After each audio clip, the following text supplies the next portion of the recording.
Judul khotbah saya hari ini adalah tentang born identity. Yaitu identitas kita ini seperti apa. Seringkali kita ini tahu nama kita siapa. Tapi kita ini seringkali juga kita tuh tidak tahu identitas kita itu siapa dan apa. Identitas kita tuh selalu dipengaruhi dengan yang namanya masa lalu.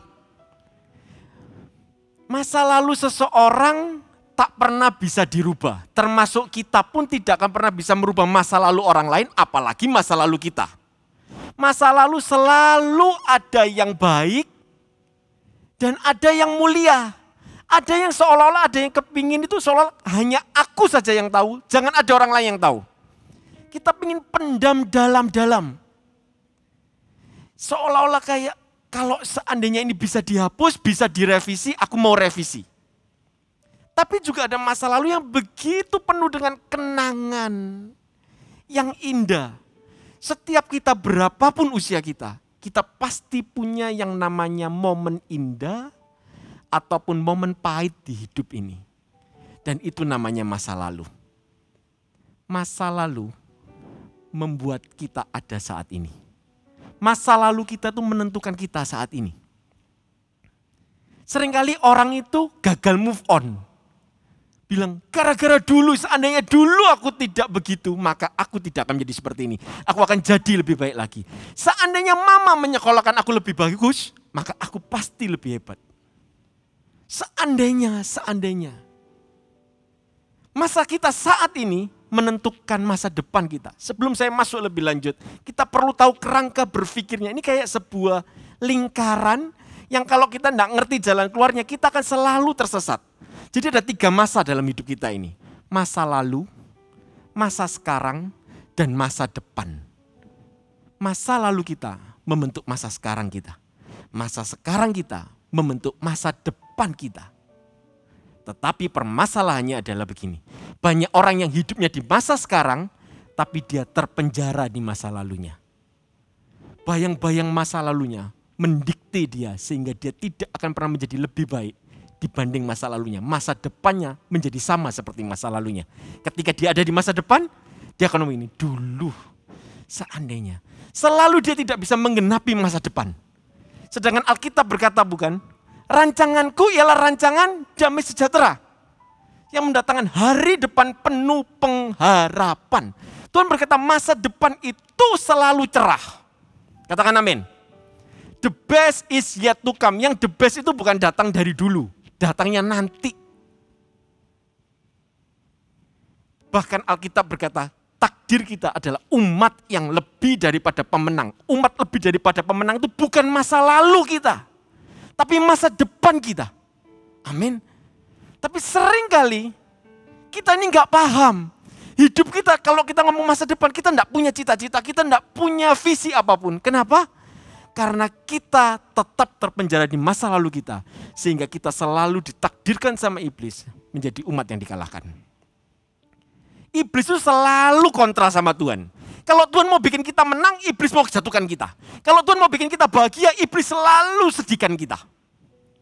Kalau Tuhan mau jadikan kita bersuka cita, dia bikin kita berduka cita. Kita muram dan sebagainya. Tuhan pakai firman tersebut dibalik sama iblis. Masa lalu kita menjadi lawan daripada firman tersebut. Kita ngomong, gak mungkin lah bisa. Gak mungkin. Kelam masa laluku. Rusak hidupku. Banyak orang gak sadar, tubuhnya baik-baik saja, tetapi jiwanya kacau. Kenapa? Karena masa lalunya. Masa lalu kita tidak hanya melukai secara fisik kita, tapi yang pertama-tama psikis kita, mental kita, cara berpikir kita. Mari kita buka di Yohanes pasal yang keempat. Ayatnya itu 1 sampai 42, tapi kita tidak baca semuanya, kita baca sebagian saja, saya loncat ayat demi ayatnya. Ini perikop, ceritanya tentang Yesus berbicara dengan seorang wanita Samaria. Tidak disebut nama wanita Samaria ini siapa. Saya cari, saya juga nggak ketemu namanya siapa. Saya menyimpulkan bahwa ini orang nobody. Ini orang nggak penting.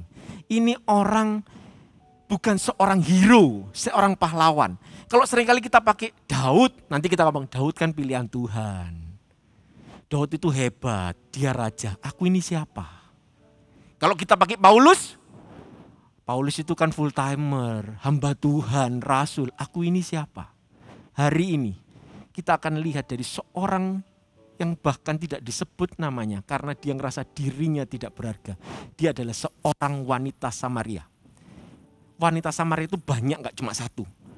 Tapi mengertilah satu hal ini, kalau orang ini disebut, mungkin kita tidak tahu namanya, tapi kita tahu hidupnya. Tapi paling jelas Tuhan tahu namanya. Mari kita buka. Di ayat yang ke-6. Di situ terdapat sumur Yakub. Yesus sangat letih oleh perjalanan. Karena itu ia duduk di pinggir sumur itu. Hari kira-kira pukul 12. Garis bawahi kata-kata ini. Pukul 12. Maka datanglah seorang perempuan Samaria hendak menimba air. Kata Yesus kepadanya, berilah aku minum.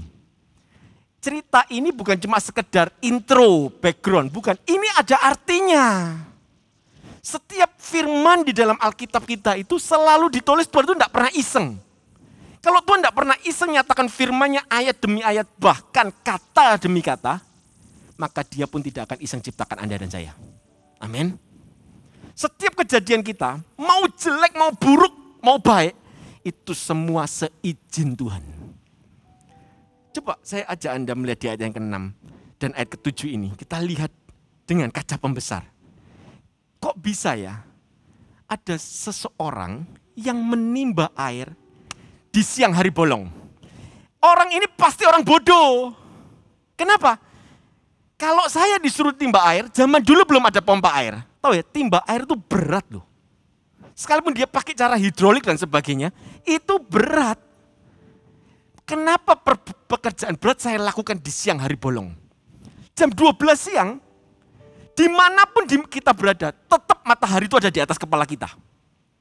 Itu panas luar biasa. Kebanyakan orang ketika jam 12 siang, jamnya istirahat. Mereka berteduh. Jadi tempat sumur itu pasti sepi, saya yakin. Kenapa? Karena selain panas, orang-orang pada saat itu juga tidak akan ambil air di sumur tersebut. Sumur ini menjadi mata kehidupan, menjadi sumber kehidupan bagi orang saat itu. Kita tidak makan 2 hari, 3 hari masih bisa hidup. Tapi kita nggak minum 2-3 hari, mati kita. Dehidrasi kita. Air itu sumber kehidupan. Dengan kata lain, sumur itu seharusnya tempat paling ramai. Kalau orang mau jualan, dagangan, pasti jualannya di tempat paling ramai. Iya kan? Nggak mungkin jualannya di kuburan, kecuali jualan kembang. Sumur ini pasti tempatnya ramai. Tapi hari itu ditulis, sepi. Pukul 12 siang, semuanya jadi sepi. Maka datanglah seorang perempuan Samaria menimba air. Pertanyaannya begini, kenapa wanita ini di siang bolong datang timba air? Kenapa kok nggak tunggu subuh-subuh? Siang panas. Biasa kalau sore rame sih, orang-orang mulai haus. Subuh aja aku ambil air. Dia tidak datangnya subuh tuh. Kenapa? Karena subuh mungkin juga rame. Karena cuacanya dingin. Ambil air. Dia datangnya siang hari. Kenapa? Pernah tanya nggak waktu kita baca Alkitab ini? Kenapa ya Tuhan? Jawabannya di ayat ke-8. Sebab murid-muridnya telah pergi ke kota membeli makan. Ayat ke-9. Maka kata perempuan Samaria itu kepadanya, masakkan engkau seorang Yahudi minta minum kepadaku seorang Samaria. Sebab orang Yahudi tidak bergaul dengan orang Samaria. Ini orang masa lalunya buruk. Dia itu direndahkan secara ras. Dia tidak berani, itu tempat. Dia tidak berani bergaul karena aku ini orang rendah, aku ini orang hina. Bayangin dia, dari dulu dia itu diolok-olok. Apalagi pas ketemu Yesus yang orang Yahudi, dia malah tambah drop. Ini kolam, ini sumur, itu tempatnya bukan di tengah-tengah Yahudi loh, bukan. Ini tempatnya di daerah Samaria. Di kalangan orang Samaria sendiri dia itu sudah minder luar biasa. Lalu waktu dia mau ambil air supaya nggak ketemu tetangganya orang lain sesama Samaria, dia ketemunya orang Yahudi. Yesus cuma ngomong beri aku minum, dia tidak jawab iya atau tidak loh.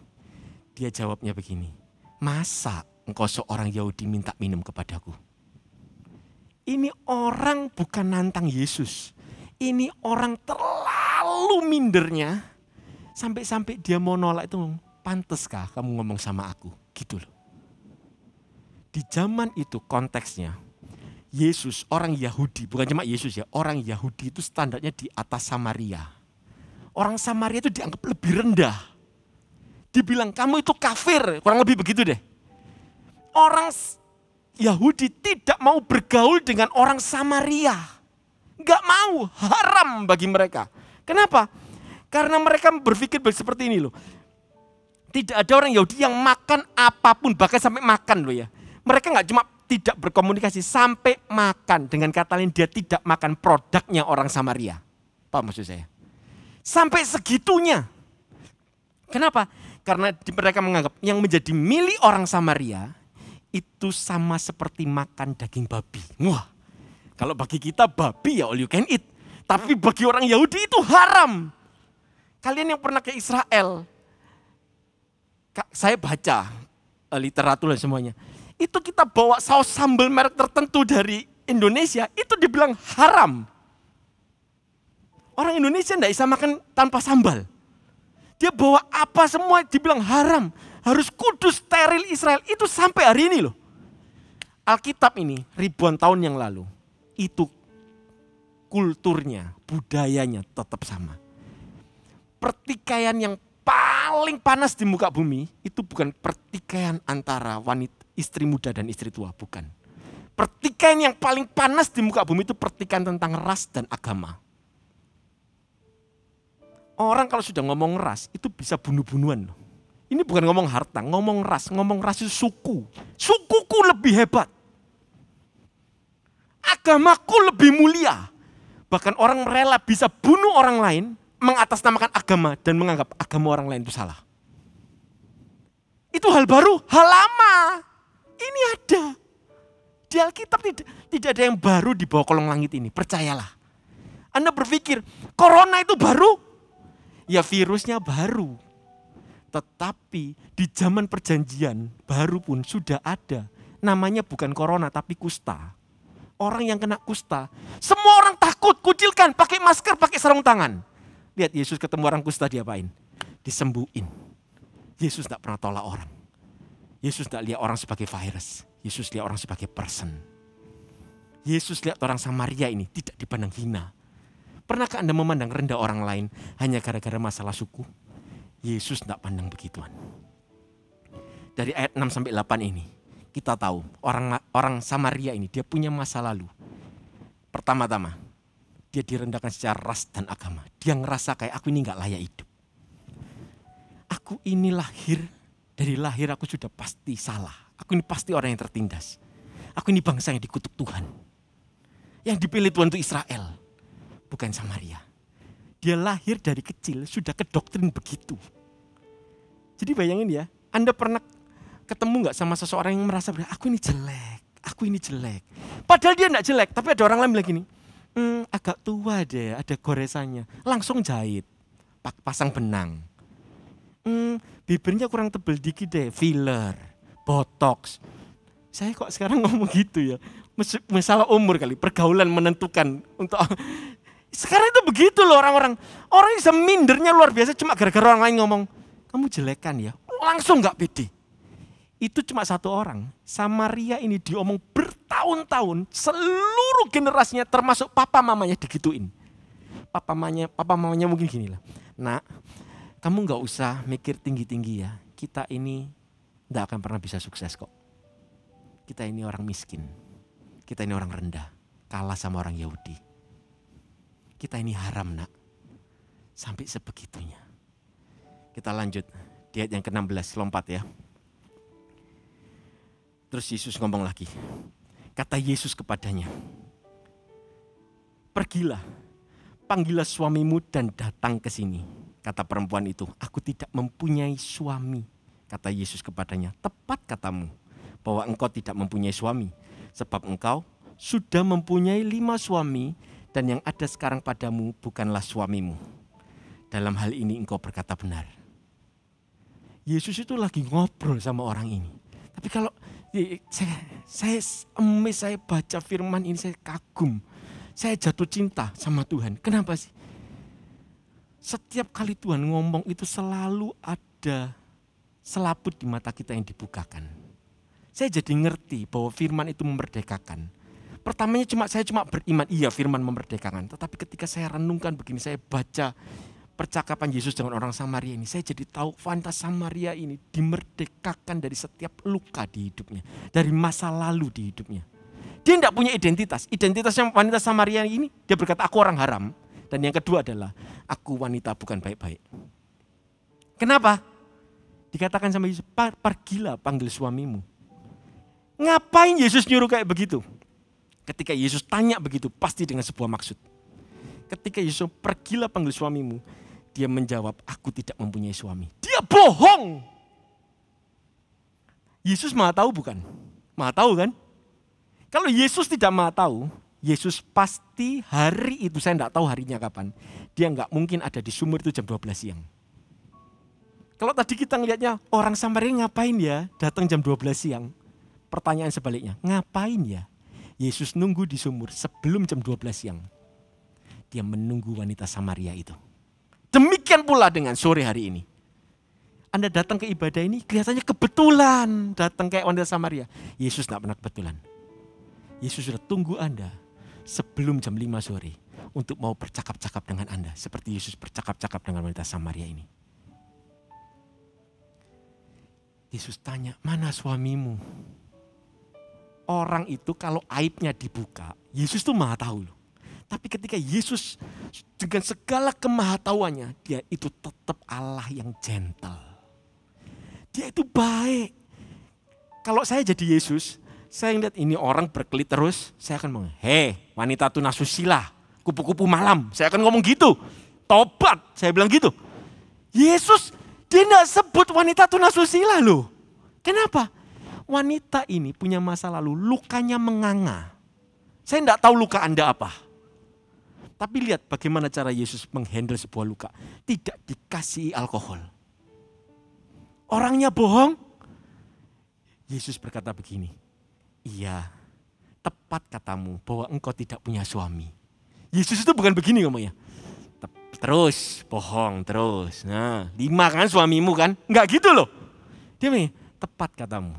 Dengan muka yang kurang lebih kayak begini. Tepat katamu. Engkau gak punya suami. Suamimu 5. Yang sekarang bukan suamimu. Maksudnya apa? Mungkin dia kumpul kebo. Saya enggak tahu. Anak tin ngerti enggak kumpul kebo. Bergaul dengan kerbau. Oh, friendship begitu. Angon kerbau. Gembala kerbau. Jadi dia tidur sama orang yang bukan suaminya atau bukan istrinya. Kenapa? Bagi dia nggak penting pernikahan, yang penting seks. Ini orang hancurnya kayak gitu. Kalau hari ini ada yang seperti itu, saya kasih standar kehidupan orang paling low. Paling bawah. Adakah orang yang lebih hina dari orang Samaria itu di tempat ini? Kalau tidak ada, Anda boleh ngomong gini, untung ya aku nggak lebih hancur dari dia. Boleh Anda ngomong kayak gitu. Supaya apa? Supaya Anda tidak terlalu mengasihani diri. Masih ada yang lebih rendah dari Anda. Tapi yang rendah, yang hancur kayak gini, Tuhan sayang. Masih punya masa depan. Berhak punya masa depan yang indah. Orang sehancur itu. Tuhan berkata, kamu layak mempunyai masa depan yang indah. Dengan kata lain, ini orang mungkin suaminya secara legal 5. Tapi dia tidur dengan lusinan laki-laki. Dia belinya bukan satu laki-laki loh, grosiran mungkin. Tidur sini yuk, tidur sana yuk.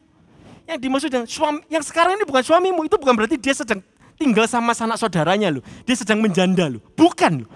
Ini dia sedang tidur dengan pria lain.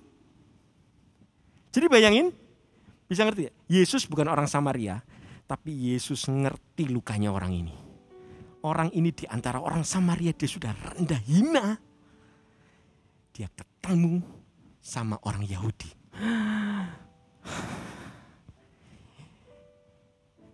Itu sudah salah tingkahnya minta ampun. Ketika Yesus tanya mana suamimu, dia berkata, aku enggak punya. Sama dengan hidup kita. Kalau kita ditanya sama Tuhan, terus kita berbohong, kita tidak akan pernah sembuh. Wanita ini belum sembuh. Wanita ini sembuhnya kapan? Wanita ini sembuhnya di ayat yang ke-19 dikatakan seperti ini. Kata perempuan itu kepadanya, Tuhan, nyata sekarang padaku bahwa engkau seorang nabi. Dia tahu Yesus tapi dia tidak aku Yesus sebagai nabi. Dia ditanyai Yesus sana sini sampai ngomong air kehidupan. Aku ini air kehidupan. Dia tetap ngeyel. Dia bilang, masa engkau lebih besar dari Bapak Yakub? Tuhan berkata, kamu minum air ini kamu akan haus. Kamu minum air yang ada padaku, kamu tidak akan pernah haus lagi. Kasih aku minum itu.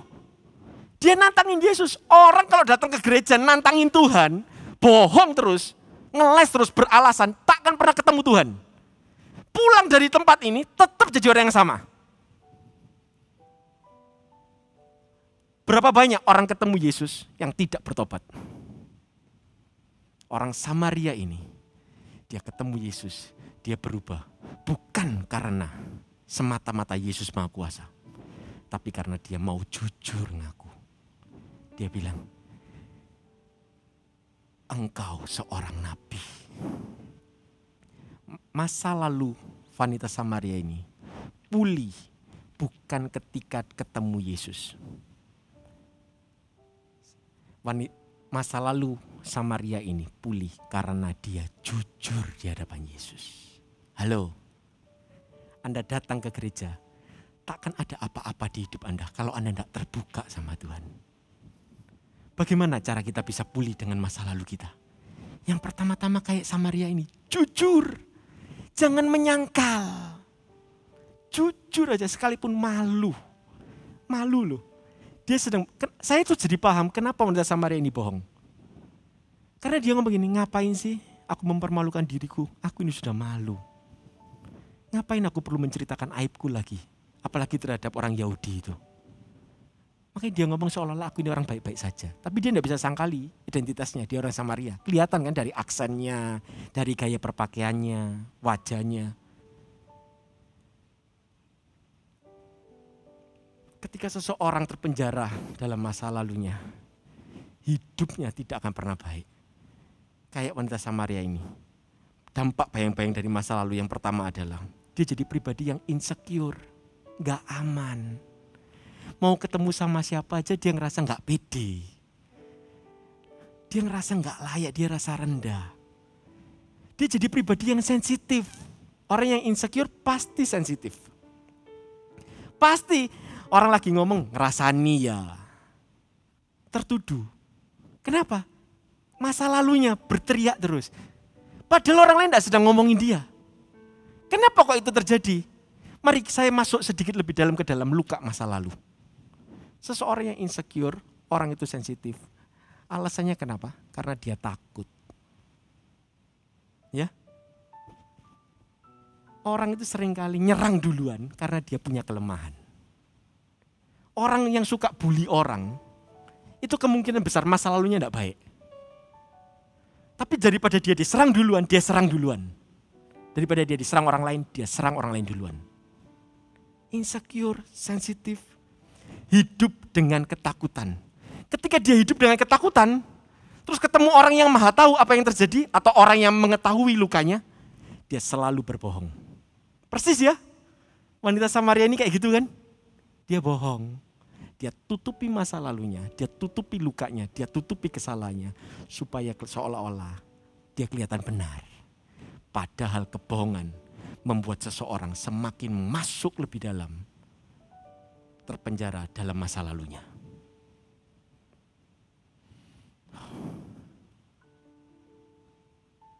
Coba kita sekarang merenung, seberapa banyak kita tidak berani menghadapi masa lalu kita. Kita memilih untuk menutupinya.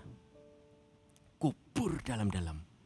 Dengan apa? Kebohongan demi kebohongan. Semakin kita bohong, kita mau ralat kebohongan ini, semakin besar harga yang kita bayar. Sudah banyak orang yang aku bohongin. Bohong aja. Seandainya ya wanita Samaria ini mati dalam kebohongannya, saya yakin waktu dia mati akan ada orang yang bongkar setiap kebobrokannya. Masa lalu kita, kalau kita tidak pernah bisa bereskan, selalu akan kita bawa sampai kubur, bahkan orang lain setelah kita mati akan mengetahui aib setiap kita. Tidak percaya? Anda pernah lihat nggak kisah yang fenomenal di Indonesia? Banyak para koruptor. Dia ngomong atas nama agama, baik sebagainya. Waktu dia meninggal, hukum berjalan, kebuka semua, dia korup, malu. Dia mati, aibnya hidup. Harusnya kita mati, masalah kita semua kelar. Ya Pak ya. Tapi orang yang belum beres dengan masa lalunya, dia mati, aibnya hidup semuanya. Diceritakan paling tidak, ini orang pezina, ini orang tunasusila. Saya itu kagum sama Yesus. Yesus menghandlenya itu dengan yang namanya kindness. Yesus itu baik. Ketika dia tidak langsung memakai karunia marifatnya. Dia tidak bilang, kamu bohong, kamu seorang pelacur. Ketika dia tidak memakai itu bukan berarti Yesus tidak maha tahu. Tetapi Yesus menghargai setiap luka kita di masa lalu. Masa lalu kita itu berharga di tangan Tuhan, di hadapan Allah. Jangan pernah buang masa lalumu. Ketika Anda lihat ke belakang, kalau dulu selalu terintimidasi, kalau bersama Yesus kau lihat ke belakang begini. Kau berkata, masa laluku akan jadi bekal untuk kesaksian hidupku. Yesus menghandle masa lalu seseorang dengan penuh hati-hati. Orang ini kalau ketemu pendeta, mungkin orang ini akan terintimidasi. Karena pendeta pasti akan ngomong begini, bertobatlah, kerajaan surga sudah dekat. Mau sampai kapan kayak gini? Kamu mau konseling sama berapa orang lagi, kamu tidak akan pernah sembuh. Wah, ditekan gitu terus. Lihat ya, Yesus tidak begitu. Yesus itu begitu baik. Yesus mengizinkan dirinya dibohongi, tapi wanita ini tahu bahwa dia tidak bisa bohongin Yesus. Kindness is a language the deaf can hear and the blind can read. Wah. Kebaikan itu sebuah bahasa di mana seorang yang tuli bisa dengar, seorang yang buta bisa lihat. Kita perlu ketemu Tuhan yang seperti ini. Dan kita perlu menjadi kepanjangan Allah untuk menyatakan kebaikan Allah di hidup sekeliling kita. Gak bisa kita cuma ngomong bertobatlah, gak bisa. Karena yang namanya luka, kalau mau sembuh itu butuh waktu dan butuh kehati-hatian menghandlenya. Yesus menghandlenya dengan penuh kehati-hatian. Mungkin masa lalu Anda buruk, tetapi masa depan Anda tidak boleh lebih buruk. Katakan amin. Ini bukan optimisme pribadi. Tapi kita harus yakin karena ini firman Allah. Yang lalu, yang lama telah berlalu, yang baru sudah datang. Kita ini ciptaan baru. Ketika seseorang mau pulih dari kehidupan masa lalunya, supaya dia tahu identitasnya apa. Dia tidak bisa cuma sekedar, Tuhan, aku ini orang berdosa, ampuni aku. Tidak cukup di sana. Kita perlu lihat lebih lanjut. Di ayat yang berikutnya, ayat yang ke-28. Dikatakan seperti ini. Maka perempuan itu meninggalkan tempayannya di situ, lalu pergi ke kota dan berkata kepada orang-orang yang di situ, mari lihat, di sana ada seorang yang mengatakan kepadaku segala sesuatu yang telah ku perbuat. Mungkinkah dia itu Kristus? Orang ini, wanita Samaria ini, kita belajar dari dia. Dia bisa sembuh dan bahkan dia yang dulunya nutupi, dia ngaku sekarang. Dia pakai masa lalunya, dia cerita, orang ini tahu loh masa laluku. Aku ini dulu seorang pezina, aku seorang pelacur. Dia sedang tidak ngomong dengan sebuah kebanggaan, tapi dia berani menghadapi masalah ini, dia pulih. Dan dia ngomong, itu Yesus lewat kata-kata orang Samaria ini. Banyak orang Samaria dimenangkan dan Yesus disuruh stay 2 hari. Akhirnya terjadi revival di sana. Dimulai dari mana revivalnya? Bukan dari kehidupan seorang anak muda yang cinta Tuhan. Tapi dari kehidupan seorang wanita yang hidupnya rusak. Dan dia ketemu Tuhan, dia diubahkan. Tapi untuk pulih seutuhnya, gak cukup cuma diampuni dan diubahkan. Kita harus punya tujuan yang baru. Visi yang baru. Yaitu apa? Visi Allah. Lihat ya, ketika orang ini berkata, engkau adalah nabi. Tuhan berkata berikutnya begini, pergilah. Yesus sedang ngomong seorang penyembah yang benar, menyembah dalam roh dan kebenaran. Lalu orang itu pergi ke Samaria. Ayatnya tadi berkata, maka perempuan itu meninggalkan tempat yang di ayat 28. Lalu pergi. Ada dua kata yang kontras, meninggalkan lalu pergi. Itu ngomong apa? Seseorang yang sudah pulih hari ini ya. Kita tuh sering kali melihat sebuah fenomena. Seseorang yang dipulihkan dari masa lalunya, luka batinnya. Altar call disembuhkan. Berapa minggu kemudian, berapa bulan kemudian, maju lagi, didoakan lagi. Maju lagi, didoakan lagi. Enggak pernah sembuh. Kenapa enggak pernah sembuh? Karena enggak punya goal. Karena tidak punya visi yang baru. Visi itu bikin kita kuat. Visi itu menentukan tujuan kita, menentukan identitas kita. Ketika di Kejadian, pasal yang 1, pasal pertama ayat 31. Yesus telah ciptakan dunia dan isinya termasuk manusia. Yesus berkata begini, semuanya itu sungguh amat baik. Yang dimaksud sungguh amat baik itu bukan hidup Anda, bukan feeling Anda. Ketika Yesus ngomong sungguh amat sangat baik, itu yang dimaksud baik adalah purpose. Good di mata Tuhan itu bukan feeling. Kalau manusia ditanya, how are you? I'm good. I'm fine. Dia ngomongnya feeling. Tuhan ngomong good amat sangat baik, itu tujuan. Oh iya, matahari sudah sesuai, manusia sudah sesuai, semua sudah sesuai. Tuhan berngomong amat sangat baik. Demikian pula dengan hidup wanita Samaria ini. Menjadi amat sangat baik, karena apa? Karena sebuah tujuan. Sebuah goal yang jelas. Anda dipulihkan, wanita Samaria ini dipulihkan. Tuhan gak cukup cuma pulihkan, dia kasih visi yang baru. Terbukti dia meninggalkan tempatnya yang di situ lalu pergi ke kota dan berkata kepada orang-orang yang di situ, mari lihat di sana ada seorang yang mengatakan kepadaku segala sesuatu yang telah kuperbuat. Mungkinkah dia Kristus itu? Apa maksud ayat ini? Ayat ini tuh ngomong sebuah perubahan hidup, perubahan visi. Yang dulunya dia hidup untuk dirinya sendiri, dia tutupi semua lukanya.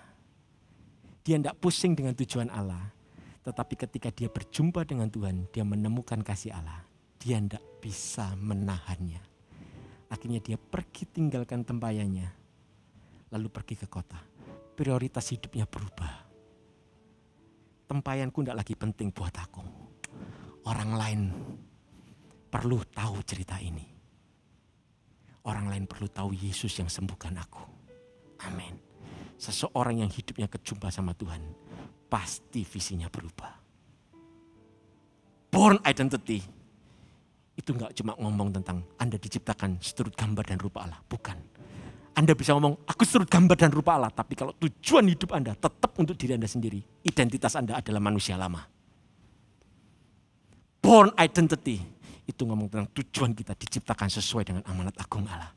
Semua kita, siapapun Anda dan saya, kita dipanggil untuk jadi seorang penjala manusia. Halo Army of God. Luka Anda akan sembuh ketika Anda jadi penjala manusia. Selama Anda tidak menjadi penjala manusia, Anda akan terus berkubang dengan luka Anda dan Anda tidak pernah tahu, aku kok selalu minder. Saya dulu minder.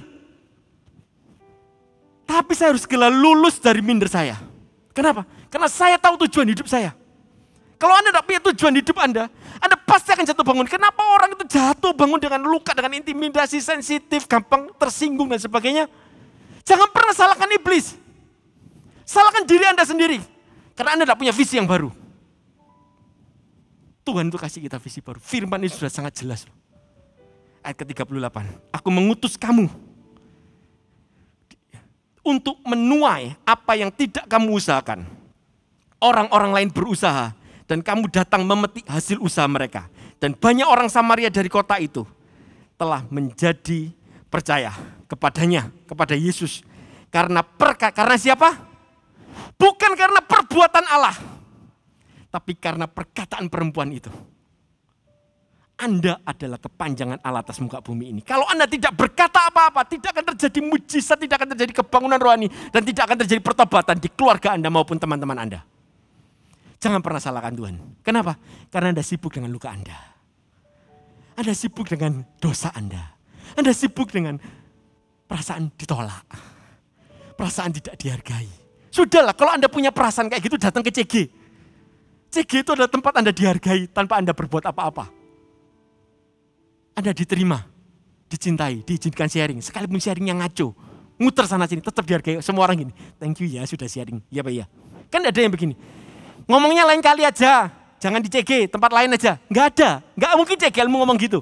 Anda dihargai, bukan karena terpaksa, tapi karena mengasihi seperti Yesus mengasihi wanita Samaria ini. Halo, seharusnya Anda kasih tepuk tangan buat para CGL di tempat ini.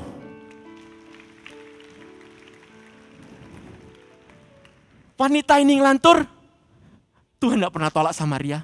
Anda ngelantur di CG, justru diterima di CG. Supaya Anda berubah hidupnya. Iya Pak, iya. Enggak bilang gini, talk to my hand. Dikucilkan begitu. Sudah selesai, sudah. Enggak begitu kan. Didengar Anda, baik.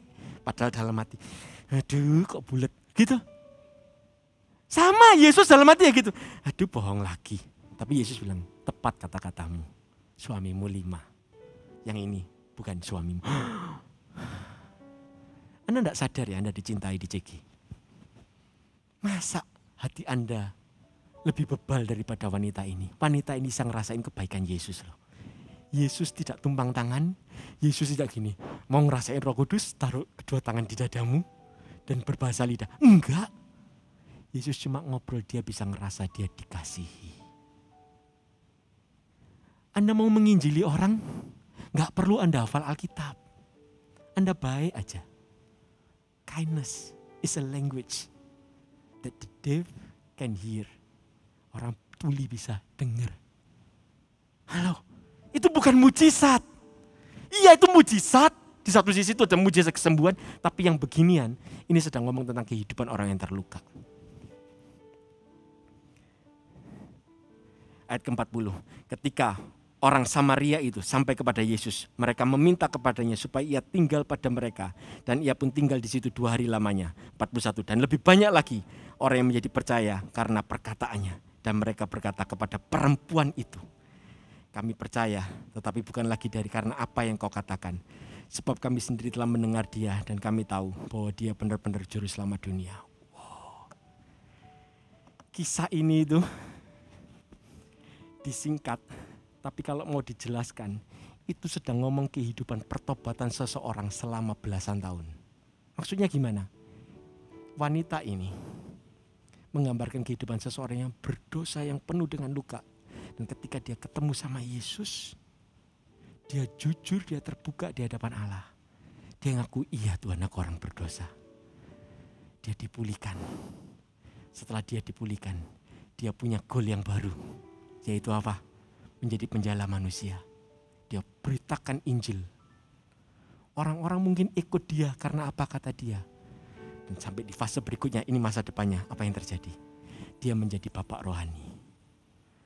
Ayat 41, 42, orang-orang berkata begini. Sekarang aku tahu Yesus bukan lewat apa katamu, tapi aku ngalami. Bukankah seorang pemimpin rohani menghasilkan seorang pemimpin berikutnya dan berkata, dulu aku ikut Tuhan karena engkau, sekarang aku kenal Tuhan lewat kehidupanmu dan aku mengenalnya secara pribadi. Wow. Anda dipanggil di tempat ini tidak cuma berhenti menjadi seorang penjala manusia, tapi Anda adalah seorang leaders. Born identity. Identitas Anda gak cuma berhenti menjadi seorang mahasiswa, seorang pelajar, seorang yang terluka. Sudahlah, itu masa lalu. Cepat pulih, cepat pulih. Luka segera disembuhkan. Berikutnya jadi penjala manusia. Berikutnya menjadi pemimpin rohani. Membangkitkan revivalis di hidupnya. Sebuah sukacita yang besar ketika kita bisa lihat ada orang lain ngikut Tuhan karena benar-benar dia cinta Tuhan. Berapa banyak iman kita itu ikut Tuhan karena kita ngikut orang lain. Detik kita dikecewakan sama orang lain, kita kan, orang Kristen kok gitu sih? Sudah CG-CG Anda. Kalau kita clash sama pemimpin kita misalnya, atau clash sama rekan CG kita misalnya, atau kita patah hati dengan mantan kita yang sesama CG, apa yang Anda lakukan? Anda keluar kan? Kalau itu belum terjadi, coba bayangkan. Kalau itu terjadi, apa yang akan dilakukan? Anda keluar kan? Anda akan ngomong gini, orang Kristen kok gitu? Mawar Sharon kok gitu? CG kok gitu? Kenapa itu terjadi? Jangan pernah salahkan orang lain. Itu karena iman Anda belum benar-benar ketemu sama Yesus. Tapi kalau Anda sudah ketemu dengan Yesus secara pribadi, bukan lewat apa kata orang, tapi ngalami Tuhan. Anda mau diusik sana sini kayak apapun, Anda tetap berdiri dan memberitakan Injil. Amin. Dengan ini saya selesai. Born identity itu gak cuma tentang menyembuhkan masa lalu Anda. Saya kasih standar yang lebih tinggi. Saya naikkan standarnya. Sore hari ini. Hidup kita, identitas kita tidak ditentukan dari mana Anda lahir. Tidak ditentukan dengan di mana Anda berkuliah, bersekolah, bekerja, menikah atau tidak. Tapi identitas hidup Anda ditentukan dengan tujuan hidup Anda. Saya undang pemain musik maju ke depan. Selama kita ini tidak mempunyai tujuan, kita tidak akan pernah menjadi orang hebat. Kita tidak akan pernah dipakainya untuk perkara-perkara mulia. Army of God, how cares? Dengarkan ini baik-baik. Wanita Samaria ini ketika saya berdoa, Tuhan kasih sebuah perasaan. Seolah-olah begini loh, Jimmy, kamu itu terlalu banyak alasan untuk bisa aku pakai. Lihat ya, wanita Samaria ini yang nobody. Mungkin dia bukan seorang hamba Tuhan yang punya platform begini. Dia gak punya sebuah posisi kayak TL, punya platform Instagram followernya banyak. Orang biasa ini, selama dia mau kupakai, dia berikan hidupnya kepadaku. Kupakai dia jadi besar. Orang berkata, siapakah revivalist? Kita semua ngomong Smith Wigglesworth, Paulus, Philip Mantova, Margaret Wu dan sebagainya. Kita lupa ada yang namanya wanita Samaria. Bisakah Anda lihat ke diri Anda sendiri seperti ini dan berkata, aku ini seorang revivalist. Aku ini the next revivalist. Aku ini bisa dipakai Allah. Tuhan punya tujuan yang mulia untuk aku.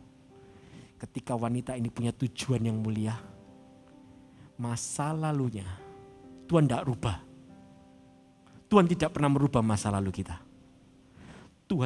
Cara Tuhan menyembuhkan kita bukan dengan merubah masa lalu kita atau merubah diri kita, tapi merubah perspektif kita. Tiba-tiba yang dulunya dia malu, dia sembunyikan segala sesuatunya. Terus tiba-tiba dia berubah, dia bisa cerita, I am a sinner. I was a sinner. Aku itu orang berdosa dan aku dulunya pendosa. Aku ini seorang PSK. Berani enggak Anda jatuh dalam dosa? Anda married by accident. Terus tiba-tiba Anda berdiri di mimbar dan ngomong, aku dulu pernah hamil di luar nikah. Kalian orang muda, jangan coba-coba ya. Berani enggak? Malu. Bahkan gembala kita pun tidak akan sampai hati ngomong, singkapkan ya semua dosamu. Enggak, pasti ngomong, tidak usah disebutkan. Bilang aja, di sugarcoat, ngomong gini, jangan berdosa, upah dosa itu maut. Gitu doang. Tapi wanita ini dengan beraninya ngomong, masa laluku sudah selesai di kayu salib. Iya, aku dulu seorang PSK. Tapi aku ketemu Yesus dan Yesus berkata, tetelestai, sudah selesai. Aku punya masa depan. Hari ini Anda tidak punya masa depan. Ada Yesus yang dapat memberikanmu masa depan yang baru. Hidupku berubah karena aku ketemu Yesus. Wow. Anda punya apa yang dibutuhkan untuk menjadi kesaksian. Apa itu? Luka Anda. Jangan buang luka Anda. Lupakan lukanya di sini, bukan di sini. Pakai masa lalumu, pakai lukamu, pakai kejatuhanmu untuk mengabarkan kabar baik. Dulu aku begitu, ketemu Yesus, aku berubah. Amin. Semua Anda bisa bersaksi. Yang bersaksi enggak cuma pemimpin rohani, setiap kita. Bahkan beberapa hari yang lalu, kemarin saya pelayanan, ada seorang pemain musik di salah satu kota. Dia punya masa lalu, dia cacat secara tubuhnya, dia buta. Dia pasti minder, saya yakin. Tapi ketika saya pelayanan, saya enggak tahu kalau dia buta. Gembalanya bilang gini, bro, gitaris itu buta. Dia begini. Tahu ketika dia maju ke depan, saya undang pemain musik maju ke depan. Yang dilihat bukan saya, yang dilihat adalah pemain musiknya. Itu jadi sebuah kesaksian. Hal yang tidak mulia, yang dianggap cacat. Aku ini cacat, bisa dipakai apa? Kalau dia ketemu Tuhan, dia mempunyai tujuan yang baru. Sekalipun aku cacat, aku mau melayani Tuhan. Apapun itu, dia punya kemampuan. Dia main gitar. Pernah lihat nggak orang buta main gitar? Itu pertama kali saya lihat. Kalau orang buta main piano, saya tahu namanya Stevie Wonder. Iya betul ya, itu ya Stevie Wonder, bukan Stevie Louis. Saya tahu itu main gitar begini. Orang-orang itu lihat hadirat Tuhan itu turun. Karena apa? Karena ada orang-orang yang memakai masa lalunya dipersembahkan di hadapan Tuhan. Saya undang semua bangkit berdiri. Saya hari ini mau ajak setiap kita, persembahkan masa lalumu. Hadapi itu, jangan kubur itu. Kita persembahkan di hadapan Allah. Dan kita pakai Tuhan, pakai masa laluku. Ini aku semua milikku. Pakai ini jadi kemuliaan di tanganmu. Urapi jadi kesaksian hidupku ya Tuhan. Ku serahkan padamu Tuhan, penyesalan dan kebanggaan, suka dan duka, semua ku serahkan. Yang telah lalu, datang, hasrat dan harapan yang terbayang, masa depan dan rencanamu, semua ku serahkan dalam tanganmu. Ku persembahkan hidupku kepadamu Tuhan, untuk kemuliaan-Mu ku berikan hidup ini sebagai persembahan yang berkenan. Nyanyikan dari awal. Jangan ada masa lalu yang Anda sembunyikan di saku Anda. Keluarkan. Ingat kembali masa lalumu. Ingat kembali. Kalau Alkitab berkata, aku lupakan yang telah lalu. Hari ini, lihat kembali. Itu akan jadi kesaksian Anda di masa depan Anda. Itu akan jadi bahan yang akan memerdekakan orang yang terluka. Kalau Anda punya masa lalu yang kelam, seringkali Tuhan punya sebuah tujuan. Anda akan dipakai untuk orang-orang yang punya masa lalu seperti itu. Semua orang bisa dipakai Tuhan. Seorang pelajar bisa dipakai Tuhan. Seorang pelajar bisa dipakai Tuhan. Seorang mahasiswa bisa dipakai Tuhan. Seorang bisnisman bisa dipakai Tuhan. Siapapun Anda, jangan pernah berkata, aku tidak bisa dipakai Tuhan. Bisa. Bisa. Dan Tuhan mau. Angkat kedua tanganmu tinggi-tinggi. Oh, haleluya.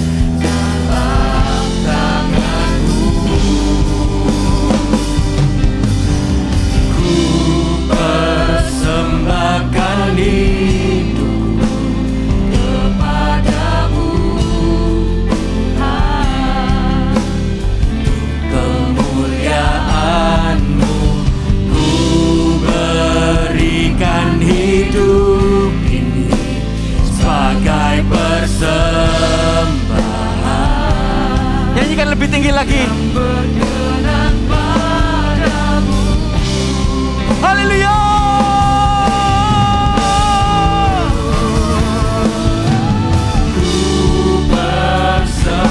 Pakai hidup kami ya Tuhan. Pakai masa muda kami. Pakai masa lalu kami. Pakai masa lalu Army of God di tempat ini. Baik yang onsite maupun yang online. Pakai untuk memberitakan kemuliaan-Mu ya Tuhan. hidup ini sebagai persembahan yang berkenan padamu. Ku persembahkan hidupku kepadamu, Tuhan, untuk kemuliaan-Mu. Ku berikan hidup ini sebagai persembahan yang berkenan padamu. Persembahkan hidupku Kepadamu, Tuhan, untuk kemuliaan-Mu.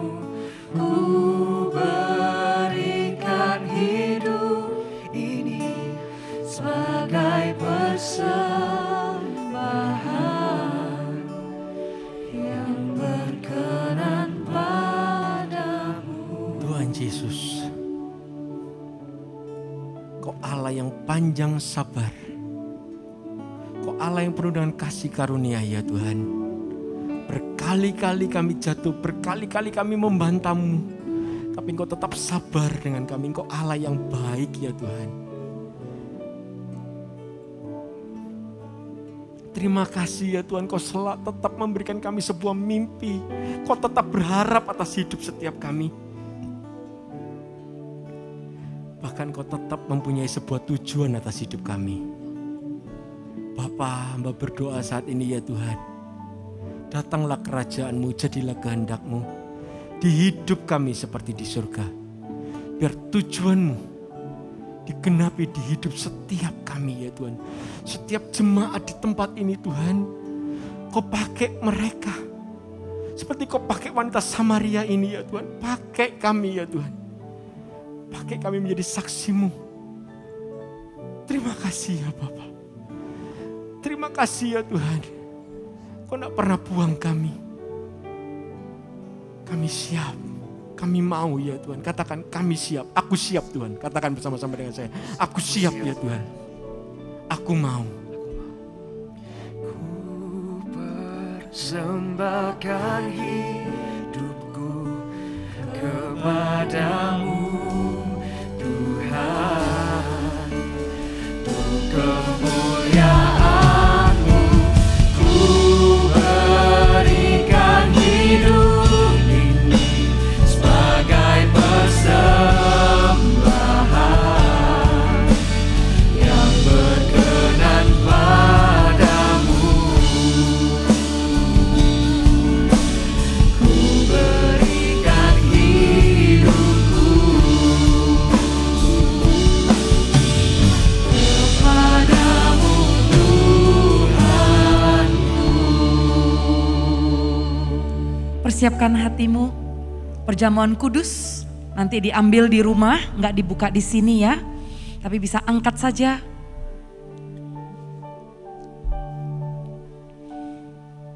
Anda tidak kebetulan ada di tempat ini saudara, karena Tuhan Yesus sudah ada di tempat ini sebelum Anda datang. Tuhan Yesus ingin berjumpa kepada pribadi lepas pribadi. Mari, sebelum kita doakan perjamuan kudus ini, kita datang menghampiri Dia dengan iman yang bulat. Kita lihat salib dengan mata tertuju kepada salib. Let's expect Jesus to come and meet you once again. I come expecting Jesus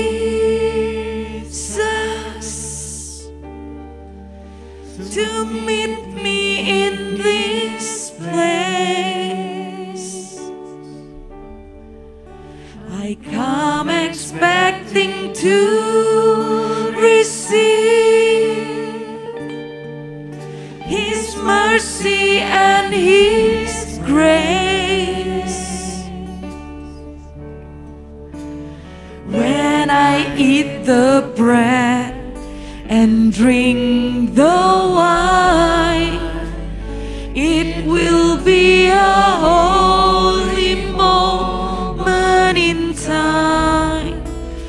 I come expecting Jesus to meet me in this place. All we need is you, Lord Jesus. We come to meet you. I'm expecting Jesus To meet me in this place. I come expecting to receive His mercy and His grace.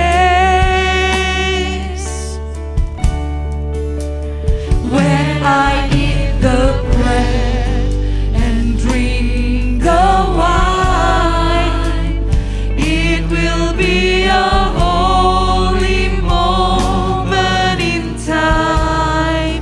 I come expecting Jesus to meet me in this place. I come expecting Jesus.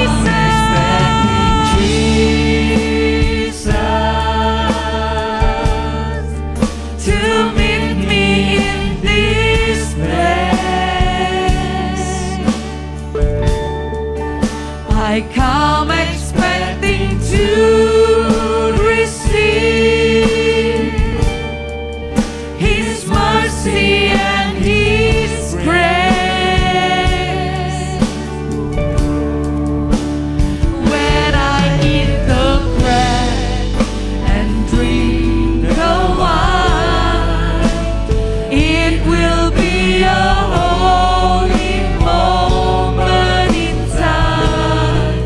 I come expecting Jesus to meet me in this place. When I eat the bread, when I eat the bread and drink the wine, yes, we thank you, Jesus. Terima kasih Tuhan Yesus. I come expecting Jesus to meet me in this place. When I eat the bread and drink the wine, it will be a holy moment in time. I come expecting Jesus to meet me in this place.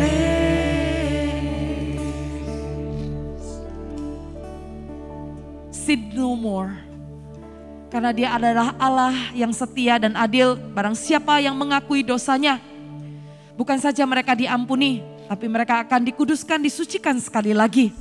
Untuk itu, biarlah engkau keluar dari kegelapan menuju terangnya yang ajaib. Lihatlah, ada masa depan yang Tuhan janjikan dalam hidupmu. Roti ini adalah tubuh Kristus yang mengampuni dosa-dosamu. Dan darah ini adalah darah perjanjian, darah yang mahal. Firman Tuhan tidak pernah berjanji, waktu ikut Tuhan gak ada masalah. Tapi Tuhan berjanji Dia tidak pernah meninggalkanmu. Dan darah perjanjian ini dengan lambang anggur adalah lambang kemenangan. Percayalah, di dalam kesesakan Tuhan menjanjikan kemenangan. Di dalam kesakitan Tuhan menjanjikan kesembuhan. Di dalam keterikatan Tuhan menjanjikan kelepasan. Maka percayalah dengan imanmu yang bulat, dengan mata yang tertuju kepada Yesus.